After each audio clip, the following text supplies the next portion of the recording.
Será que quem faz quimioterapia e radioterapia pode fazer implante dentário? Hoje eu estou aqui no Hospital Barão de Lucena, referência no assunto, para entrevistar a doutora Bárbara Lafayette e tirar todas as nossas dúvidas. Bora girar no mundo bucomaxilo?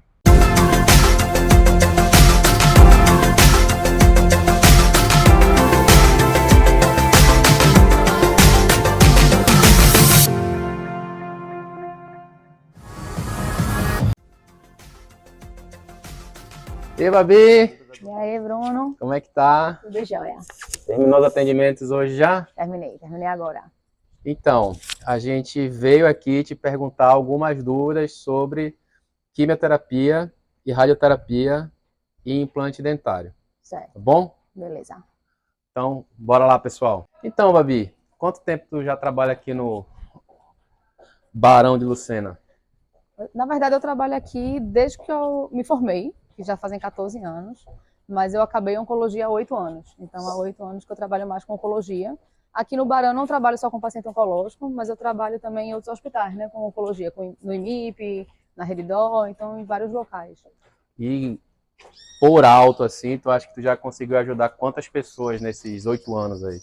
É uma pergunta bem difícil de saber, né? Porque eu diria assim que semanalmente eu chego a atender mais de 100 pacientes, juntando todos os hospitais. Então, já passou de muitas mil aí, pacientes. Lógico que varia de hospital para hospital. No SUS o volume é muito maior do que no privado, mas é bastante gente. Sim. Ah, Babi, então, tenta explicar pra gente, assim, quais os benefícios e malefícios daquele paciente que precisa se submeter à quimioterapia. Assim, é importante te dizer que hoje em dia o arsenal terapêutico é maior do que só a quimio, né? Então a gente tem imunoterapia, tem quimioterapia e tem outras modalidades. O benefício é tratar a doença, né? Então tem algumas doenças que a gente não tem como fugir da quimioterapia. Então, apesar da gente ter se modernizado muito, câncer de mama, muitas vezes alguns subtipos vão precisar de químio, câncer de estômago, câncer de laringe e muitos outros. E o benefício principal, eu acho que é isso, é você tratar a sua doença, Sim. e seja para curar ou seja para controlar a doença. E os malefícios é porque toda medicação tem seus efeitos colaterais e a quimioterapia diretamente, a grande questão é que ela acaba por, além de matar as células oncológicas, matar algumas células que a gente considera boas. Isso. E aí os que mais sofrem são a parte da pele e a parte hematológica. Então é comum ter anemia, ter leucopenia, que o pessoal conhece como diminuição das defesas, e plaquetopenia. Então isso tudo pode também levar a mais risco de infecções e algumas outras complicações, que hoje vem minimizando muito. As drogas estão melhores, as terapias de suporte estão melhores, mas ainda assim a gente tem que fazer esse controle perto desses pacientes. Eu diria até que assim, pessoal, até os aparelhos de radioterapia, eles evoluíram, né? Isso, a Conseguem ser mais radioterapia focalizados na área da lesão em si. Isso. A radioterapia ela já tem uma abordagem um pouco diferente, né? São terapias localizadas. Isso. E suas complicações têm a ver de onde você irradia. Mas, de modo geral, sim, as radioterapias são bem mais modernas hoje em dia, conseguindo, com isso, focar mais na doença e pegar menos tecido saudável. Agora, lógico que tem algumas regiões que não tem como escapar de pegar um pouco de tecido saudável. E aí, talvez, assim, na sua área, por exemplo, eu acho que a grande questão é os tumores de cabeça e pescoço, Isso. onde é muito difícil que a rádio não pegue a região de dente e mandíbula, mesmo que seja uma rádio de alta tecnologia. Agora, por exemplo, antigamente você acabava irradiando a cabeça como um todo. Isso, Hoje você consegue ser mais localizado e minimizar com isso os problemas. Aí, pessoal, o que pode ser feito seria, se você sabe que vai precisar fazer radioterapia, faz um check-up no teu dentista antes, pede para ele confeccionar para você uma plaquinha de mordida baritada, que ela tem defesa contra, ou diminui a incidência de radiação. Hoje em dia a gente, inclusive, na maioria dos serviços, já pede que o paciente vá. Isso. Porque, infelizmente, tem paciente que às vezes não tem um dentista de referência dele, né? Isso. Então, hoje em dia, quando a gente indica a radioterapia, a gente pede que eles procurem antes de iniciar para avaliar até se não precisa de algum procedimento mesmo. Às vezes o paciente estava precisando há um tempão e não foi atrás disso antes, né? Exatamente. Não é que vai atrasar seu tratamento, mas às vezes você otimiza o tratamento. Quando a gente está falando de implante, que é o tema desse vídeo, a gente tem que ter uma preocupação específica com a utilização de drogas da família dos bisfosfonados, né? Sim. Que são drogas que interferem um pouco, que é significativo no metabolismo ósseo, né? Isso. Eu te pergunto assim, com que frequência essas drogas são utilizadas na quimioterapia do câncer de mama, por exemplo? Eu diria que moderado, assim, frequentemente a gente tem 2 cenários para isso. Na paciente que tem uma doença curativa e que elas têm os tumores que a gente chama de hormonais, que elas vão fazer terapias de comprimido por 5 anos, esses remédios, eles diminuem a massa óssea. E aí, frequentemente, a gente indica junto os bifosfonatos, e aí é numa posologia semestral, então, ao menos, é uma dose um pouco menor, mas a gente acaba tendo que fazer junto, porque senão a incidência de osteoporose é muito alta. E nos pacientes com metástase óssea, aí a gente faz para todos. Graças a Deus, hoje a doença localizada é mais diagnosticada do que a doença avançada.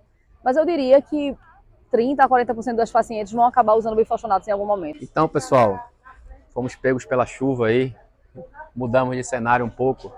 E continuando aqui, Babi, eu como cirurgião dentista, certo? Eu vou te falar um pouco da minha rotina.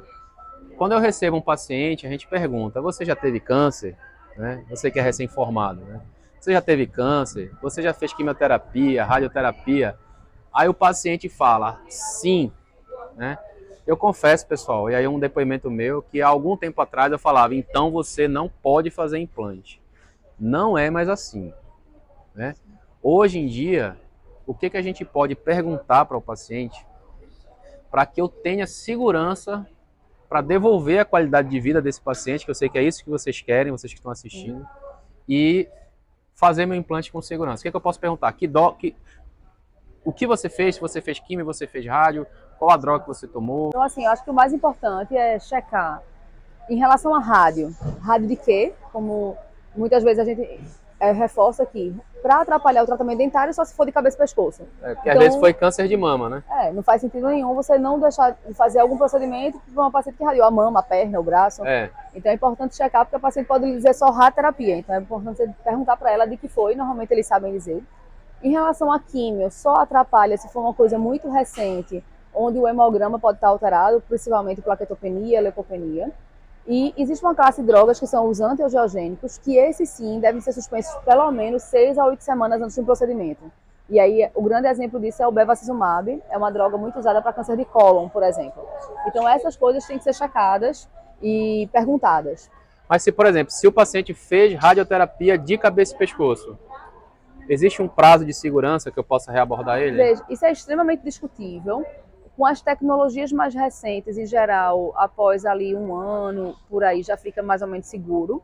Mas, assim, nesse caso, você pediria um laudo para checar como é que foi isso. Porque, por exemplo, hoje no SUS, a gente tem ainda algumas máquinas mais antigas. Sim. E, às vezes, faz um campo maior. Já na tecnologia mais moderna, você pega um campo pequenininho. Então, assim, eu acho que vale a pena pedir para eles trazerem um laudo do radioterapeuta oncologista para se certificar dessa área. Tá. E se eu estou fazendo quimioterapia agora? O paciente que fez quimioterapia, o paciente chega assim, não, eu fiz quimioterapia há 15 anos atrás. Não, aí ele é um paciente normal, independente como da qualquer droga. outro, independente da droga. A rádio, ela pode ter uma sequela tardia. A quimio não impacta em nada o dia a dia de vocês em relação a isso. Tá, mas e se ele está fazendo quimioterapia? Se ele estiver endovenosa, a gente tem que checar essa questão dos hemogramas. E aí, às vezes, se for uma quimioterapia que cause muita depressão celular, ou seja, muita leucopenia, plaquetopenia, é importante, às vezes, dar um intervalo para poder fazer um procedimento com segurança. Os mais simples não é totalmente liberado, mas aí a gente tem que ver isso de perto. Se for principalmente nos últimos 15 dias, em geral, não é o melhor momento. Tem alguma droga que é aquela droga que é a mais usada, assim, por exemplo, Zometa? Em relação ao bifosfonatos, o Zometa é o que a gente mais usa disparadamente. E aí, o que você poderia dizer com relação ao Zometa? Ele, em geral, assim, como é um tratamento que ele não é o tratamento direto do câncer. Então, isso é uma coisa importante de dizer, porque a gente pode ajustar o uso dele. Então, por exemplo, às vezes a gente atrasa um pouco o início, se for fazer algum procedimento antes para impedir a diminuição da reabsorção óssea, que pode atrapalhar a cicatrização. Sim. Se ele já estiver em uso, às vezes o que a gente tenta fazer é afastar um pouco da data de uso.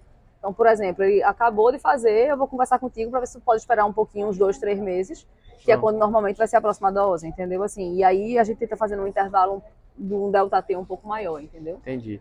Mas tem algum exame, fora os de sangue, que eu possa me certificar que eu não estou abordando nenhuma área de osteonecrose? Tu saberia dizer? Aí seria exame de imagem mesmo, tomografia ou ressonância, para a gente poder ter certeza que o paciente não já tem algo, né? Assim, então, em geral, seria esse tipo de exame para poder ter uma certeza absoluta. Mas, em geral, o paciente que tem, ele vai ter algum outro sintoma. Então, em geral, ele já vai ter algum problema ósseo anterior, ele já foi para o dentista já viu alguma coisa diferente. Em geral, vocês vão ver alguma coisa diferente. Isso. Assim, é muito difícil que seja totalmente assintomático. Mas Isso. se quiser checar, aí seria imagem mesmo. E aí eu prefiro tomografia ou ressonância. Pessoal, assim, a gente está fazendo esse vídeo porque a gente sabe que nem todo mundo tem a facilidade de falar com o oncologista, como eu tenho, com a Babi aqui. Então, tem paciente que não tem o telefone do oncologista, tem dentista que está assistindo a gente agora que é de cidades do interior, que o paciente faz às vezes a onco na capital, em outro local. O ideal é você ligar para o oncologista do paciente, né? Não sendo possível, você tenta nortear através dessas orientações que a gente está passando para você, tá? Mas a ideia principal desse vídeo é que você pode sim fazer o seu implante desde que alguns cuidados sejam seguidos. E para a gente finalizar, Babi, o que você diria para aqueles pacientes de câncer que estão te vendo agora e que estão nessa luta aí, até como uma mensagem de ânimo? Eu acho que a gente tem que tratar o câncer com menos mito e com mais realismo do que a gente tem. E entender, assim, eu digo isso todo dia, que o paciente com câncer, ele não é só o câncer. E muitas vezes, tanto a gente, profissional, como o próprio paciente, começa a achar que ele é só isso. Então, já que a gente está nesse mote, assim, da parte odontológica, por exemplo, alguns pacientes deixam de procurar o dentista por achar que eles não podem fazer as coisas. Isso. E aí, isso atrapalha tanto do ponto de vista de saúde, mas também do ponto de vista até de autoestima, né? Então, assim, eu queria dizer que eles podem e devem ir atrás de melhorias de toda a saúde como um todo, inclusive a bucal. E isso faz toda uma diferença até no acompanhamento oncológico, porque às vezes a gente fica só focado nisso, e o paciente é muito mais do que isso. Então, o que eu diria é, pergunte, tire suas dúvidas, não vá no Google, que às vezes vai ter um negócio lá dizendo que você não pode fazer nada, e às vezes você pode, que a gente consegue melhorar. Bom, pessoal, então vocês estão vendo aqui que a gente pegou o Babi no meio do fuzuê do Barão de Lucena. A gente vai deixar os contatos dela, que ela não atende só aqui, vocês ouviram ela falar que ela atende na Rede Dó, atende em outros hospitais também. Comenta, perturba ela aqui também nos comentários, que a gente repassa para ela, ela responde, tá bom? Tá joia. Tchau, pessoal. Tchau, pessoal. Até o próximo vídeo.